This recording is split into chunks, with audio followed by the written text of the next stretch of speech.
Thank you very much for joining us for our webinar today entitled Developing National Payment Infrastructure in Southern Africa. I'm really honored and pleased to be joined by two very esteemed gentlemen and professionals in the industry. We'll start with Franceso Burelli, partner at Arkwright Consulting, and also Dr. Robert Ochola from AfricaNenda, one of the foremost voices in the development of local payment infrastructure and financial inclusion in the Africa region. There is a lot of investment that is going in the region, a lot of initiatives that are very laudable and undertaken.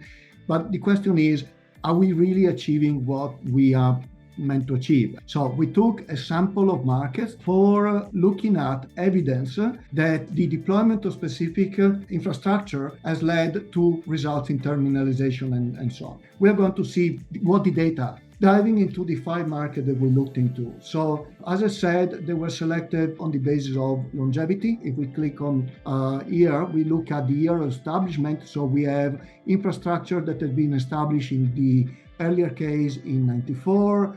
One thing that we found a little bit striking and curious, for example, is the participation to these switches. The connected banks and non-banks, these numbers are a minority of what we see in out of the total of the market. Then we looked at the user cases supported by these switches. So based on what we've been able to see, this is the working hypothesis that we got so far in terms of user cases. So there are some what we would consider vanilla payment type or vanilla user cases, like card present, card at ATM, and so on, being common in every market. But there are some very notable user cases that are somehow missing, like, for example, card present contactless, e-commerce. If you have to formulate some working hypothesis here, there is a common understanding that the establishment of a local switch or a local card and so on automatically leads to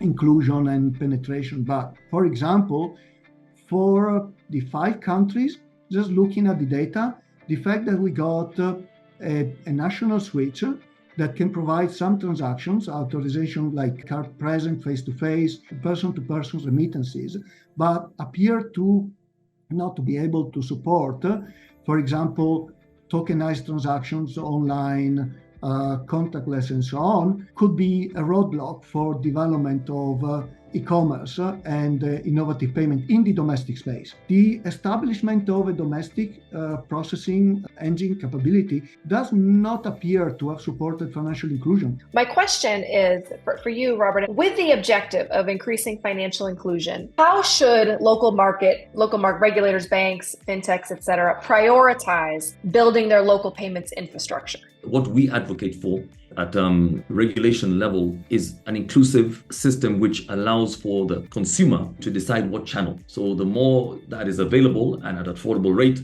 then you're increasing the level of inclusivity. Ambitions are legitimate, but having an element of realistic assessment of the type of capabilities that are required, the implication and the risks is something that would be somehow encouraged. This type of innovation is complex. Secondly, you have the fact that you need to have scale and the ability to support and sustain this type of innovation. Every time you make an investment, that ultimately become a unique cost somewhere in a transaction and have to be depreciated over time. What happens when some of the countries or regional economic communities buy switches, they don't have a good grasp of what is being procured. So once they do that, it's a vanilla. They cannot tweak it to the nuances in the market. If you are doing an integration, I have first-hand example of some of these, you're charging integration costs for building specific APIs of $100,000. How many organizations can afford that? Today on the continent, we still are struggling to handle issues of where data should sit. So if we're not looking to move to cloud solutions, you're not building sandboxes that allow for